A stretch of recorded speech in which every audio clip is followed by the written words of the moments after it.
Hello friends, जय स्वामीनारायण। स्वागत है તમારે એક નવા બ્લોગમાં। આજે આપણે બ્લોગની શરૂઆત 4:30 વાગ્યાની થાય છે સાંજના। તો ચાલો, આજે અમારે ઓર્ડર પર છે, તો કેનો ઓર્ડર છે હું તમારા સાથે શેર કરીશ। વિડીયો છેલ્લે સુધી જોજો અને જો તમને અમારા વિડીયો ગમે તો લાઈક શેર સબસ્ક્રાઇબ કરી દેજો। તો જો સાંજના ટિફિનમાં હું ઘણા દિવસો પછી બનાવી રહી છું તુવેર રીંગણ બટેકાનું શાક। તુવેર રીંગણ બટેકાનું શાક બનાવી રહી છું। કેટલા ટાઈમ પછી સીઝન શિયાળો ગયો પછી તુવેર નહોતી આવતી, તો 2 દીથી આ તુવેર આવે। તો આજે મેં ફોઈલી તુવેર અને જો અત્યારે હું બાફી રહી છું। તો કુકરમાં બાફી અને પછી સરસ મજાનું ગ્રેવી વાળું આપણે શાક કરશું। તો અહીંયા મેં તેલ ગરમ થવા માટે રાખી દીધું છે। હું તમને બતાવું, અહીંયા જોઈ શકો છો, જો છે ને બાકી તુવેર રીંગણ બટેકાનું શાક છે। સાથે સાથે મારે છે આજે પાઉંભાજીનો ઓર્ડર, 24 માણસોનો પાઉંભાજીનો ઓર્ડર છે। એનું પણ અહીંયા કટિંગ થઈ ગયું છે। તો આ કુકર ખાલી થાય પછી આપણે પાઉંભાજીનું બાફવા રાખવાનું છે। તો ચાલો છેલ્લે સુધી જોજો, વિડીયો તમને મજા આવે।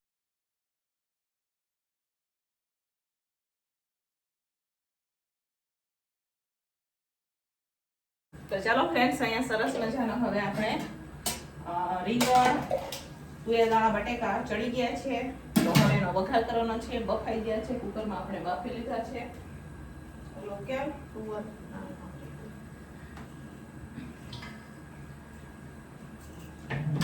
તો જો અહીંયા સરસ મજાના બફાઈ ગયા છે, ઉતાર લઈશું। આ બાજુ મેં ભાત પણ બનાવવા માટે રાખી દીધા છે। અત્યારે હું શાકનો વઘાર કરી રહી છું।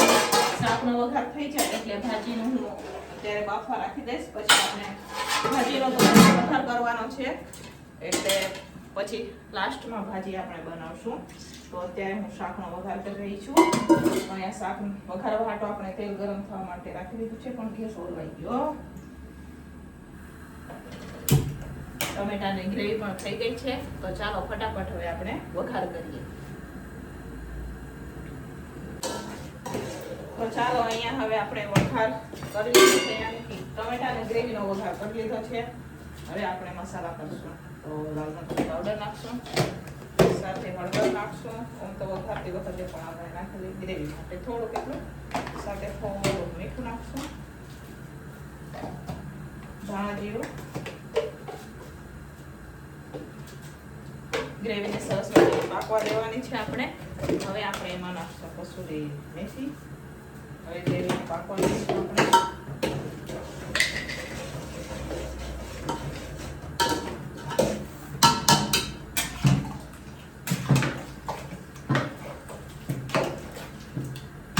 આ બાજુ ભાત પણ બની રહ્યા છે, થોડીક વાર ભાત પણ બફાઈ જ જશે।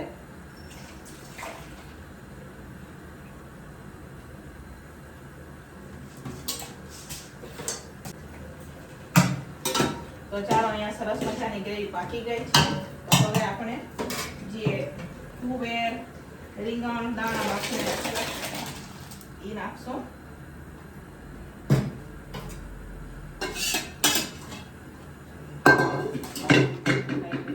આપણે રસાવાળું શાક બનાવેલું છે આજે, મસ્ત મજાનું।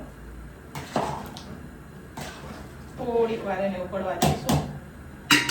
તો જોઈ શકો છો ફ્રેન્ડ, અહીંયા સરસ મજાનું આપણે દાણા રીંગણ બટેકાનું શાક બનીને તૈયાર થઈ ગયું છે ને બાકી એક નંબર મસ્ત મજાનું દાણાની ગળણી પણ બફાઈ રહ્યા છે। 10 મિનિટમાં ભાત પણ બફાઈ જશે અને શાક પણ અહીંયા ઉકળી ગયું છે। તો લાસ્ટમાં આપણે એમાં કોથમીર નાખશું।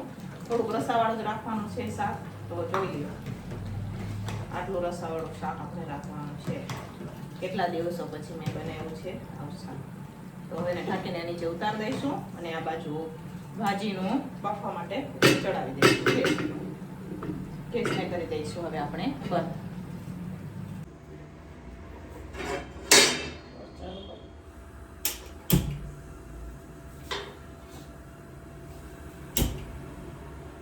તો ચાલો ફ્રેન્ડ્સ, અહીંયા હવે અમે રોટલી ચાલુ કરી દીધી છે।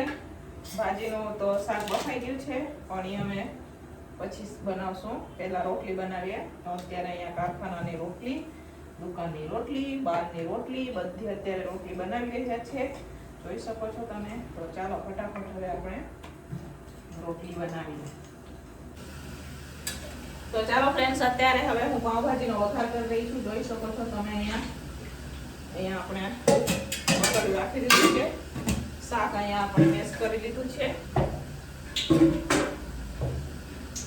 જો અહીંયા ઓર્ડરની પાવભાજી અત્યારે બની રહી છે, જોઈ શકો છો તમે. ટમેટાની ગ્રેવી પણ આપણે થઈ ગઈ છે. તો આ 24 માણસોની ભાજી છે ઓર્ડરની, બરોબર. તો એમને 8 વાગે આપણે દેવાનું છે. સાથે એમાં આપણે નાખશું પાલક, વટાણા. તો ચાલો મસ્ત મજાનો હવે આપણે વઘાર કરશું.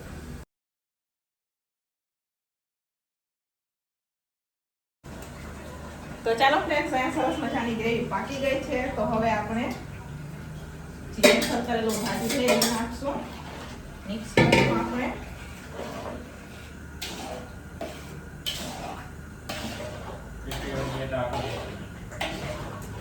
તો અહીંયા હવે આપણે ભાજીને થોડી ઢીલી કરવાની છે, ઘાટી ભાજી છે.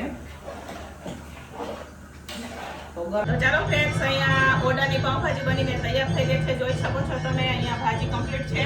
જનરલ ટિફિનમાં અહીંયા આપણે દાણા રીંગણ નું બટેકાનું શાક બનાવેલું છે. સાથે અહીંયા ભાત છે અને આ પાવ છે, ઢીલી ખીચડી છે, રોટલી છે અને સલાડ. તો અહીંયા ઓર્ડરનું અને